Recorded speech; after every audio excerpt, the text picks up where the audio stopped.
Aggregate demand ஃபங்க்ஷன்னா என்னன்னு பார்ப்போம்.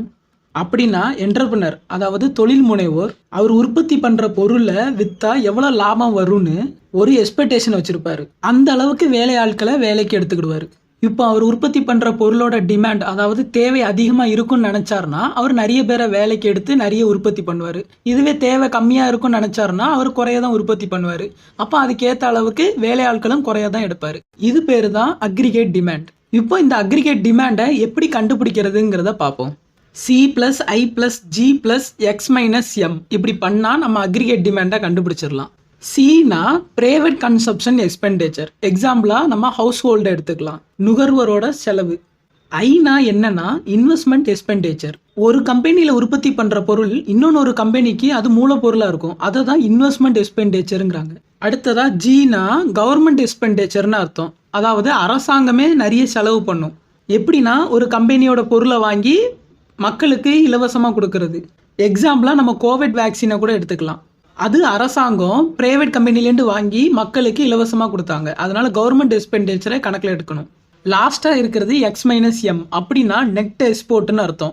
எக்ஸ்போர்ட் அதாவது ஏற்றுமதியில் இறக்குமதி இம்போர்ட்டை கழிச்சோம்னா நெட் எக்ஸ்போர்ட்டை கண்டுபிடிச்சிடலாம். இந்த நாளையும் நம்ம ஆட் பண்ணிட்டோம், அதாவது கூட்டிட்டோம்னா அக்ரிகேட் டிமாண்டை கண்டுபிடிச்சிடலாம், அதாவது மொத்த தேவையை கண்டுபிடிச்சிடலாம். இப்போ இந்த அக்ரிகேட் டிமாண்ட் எதுவாலெல்லாம் பாதிக்கப்படுது, அதாவது அஃபெக்ட் ஆகுதுங்கிறத பார்ப்போம். அதில் முதல்ல இருக்கிறது இன்ட்ரெஸ்ட் ரேட். வட்டி வீதம் அதிகமாக இருக்கும்போது யாருமே கடன் வாங்க மாட்டாங்க. அதனால அவங்க கடன் வாங்கி எந்த ஒரு செலவுமே எடுக்க மாட்டாங்க. இதுவே வட்டி வீதம் கம்மியாக இருந்ததுன்னா அந்த ரூபாய்க்கு எல்லாரும் முதலீடு பொருட்களை தான் வாங்கணும்னு நினைப்பாங்க. அடுத்ததாக இருக்கிறது இன்கம் அண்ட் வெல்த். ஒருத்தரோட வருமானம் கூடுது, ஆனால் அவரோட கன்சப்ஷனை கூட்டாமல் அவர் நிறைய சொத்துக்களை வாங்க ஆரம்பிப்பார்.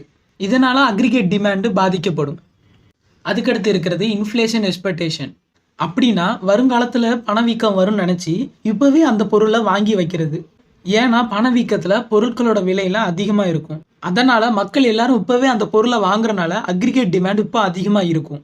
ஆனால் ஃப்யூச்சரில் அக்ரிகேட் டிமாண்ட் குறையும். எப்படின்னா இப்போவே அவங்க பொருளை வாங்கி வச்சனால அப்போ அக்ரிகேட் டிமாண்டு குறைய ஆரம்பிச்சிடும். லாஸ்ட்டாக இருக்கிறது கரன்சி எக்ஸ்சேஞ்ச் ரேட். நம்ம நாட்டோட பண மதிப்பு வெளிநாட்டு பண மதிப்போட ஒப்பிட்டு பார்க்கும்போது அதிகமாக இருந்துச்சுன்னா வெளிநாட்டு பொருள்லாம் நம்மளுக்கு குறைஞ்ச ரேட்டில் கிடைக்கும். இதனால் அக்ரிகேட் டிமாண்டு பாதிக்கப்படும். இதெல்லாம் தான் அக்ரிகேட் டிமாண்ட், அதாவது மொத்த தேவை எதனாலலாம் பாதிக்கப்படுதுங்கிறத காட்டுது. இப்போ இந்த அக்ரிகேட் டிமாண்டோட டயக்ராம் பார்ப்போம். எக்ஸ் ஆக்சிஸை எம்ப்ளாய்மெண்ட் அதாவது வேலை வாய்ப்பாக எடுத்திருக்கேன். ஒய் ஆக்சிஸை அக்ரிகேட் டிமாண்ட் மொத்த தேவையாக எடுத்திருக்கேன்.